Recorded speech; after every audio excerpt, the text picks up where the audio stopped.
નમસ્કાર મિત્રો, health tips Gujarati ચેનલમાં આપનું સ્વાગત કરું છું.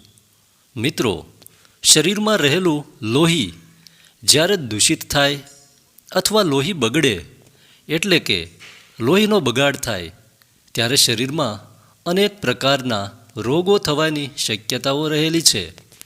લોહીમાં ખામી થવાથી એનિમિયા અથવા તો પછી ચામડીના રોગો પણ થઈ શકે છે. તો આવો મિત્રો જાણીએ લોહી સાફ કરવાના 15 કુદરતી એવા ઉપાયો જેનાથી લોહીની સફાઈ થાય છે અને હિમોગ્લોબિનની ઉણપની સમસ્યાથી પણ બચી શકાય છે. આહાર નંબર 1, પાણીયુક્ત ફળો, સફરજન, દ્રાક્ષ, બેરી, તરબૂચ, કરોળા, ફીંડલા. નંબર 2, શાકભાજી. શાકભાજીમાં પાલક, કાકડી, બ્રોકોલી, ગાજર, બીટ, લીલા ધાણા. નંબર 3, લસણ. રોજ 2 થી 3 કાચા લસણની કળી ખાવાથી લોહીમાંથી ઝેરી તત્વો દૂર થાય છે. નંબર 4, આદુ. આદુની ચા પીવાથી લોહી સાફ થાય છે અને શરદી ખાંસી પણ દૂર થાય છે. નંબર 5, હળદર. દૂધમાં હળદર પાવડર મેળવી પીવાથી લોહી શુદ્ધ થાય છે. નંબર 6, લીંબુ.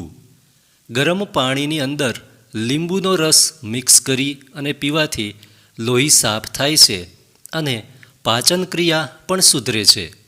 નંબર 7, દાડમ.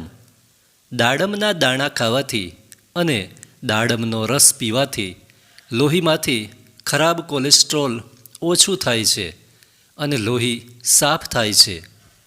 નંબર 8, સવારે ઉઠીને ખાલી પેટે ગાજરનો રસ 1 કપ અને બીટનો રસ અડધો કપ પીવાથી લોહીની સારી રીતે સફાઈ થાય છે. જીવનશૈલી નંબર 9, પુષ્કળ પાણી પીવો. રોજ 8 થી 10 ગ્લાસ પાણી પીવાથી શરીર હાઇડ્રેટ રહે છે અને ઝેરી તત્વો મૂત્રમાર્ગે બહાર નીકળી જાય છે. નંબર 10, કસરત કરો. નિયમિત કસરત કરવાથી પાચન ક્રિયા સુધરે છે અને લોહીનું પરિભ્રમણ વધે છે જેનાથી લોહી સાફ થાય છે. નંબર 11, કપાલભાતિ અને અનુલોમ વિલોમ પ્રાણાયામ કરવાથી લોહી સાફ થાય છે અને શરીરમાં ઓક્સિજન સારું મળે છે. નંબર 12, પૂરતી ઊંઘ લો. દરરોજ 7 થી 8 કલાકની ઊંઘ શરીરને તંદુરસ્ત રાખવા માટે જરૂરી છે. ઊંઘ દરમિયાન શરીર ઝેરી તત્વોને બહાર કાઢે છે. નંબર 3, તમાકુ અને દારૂનું સેવન ટાળો. તમાકુ અને દારૂનું સેવન શરીર માટે ખૂબ જ હાનિકારક છે.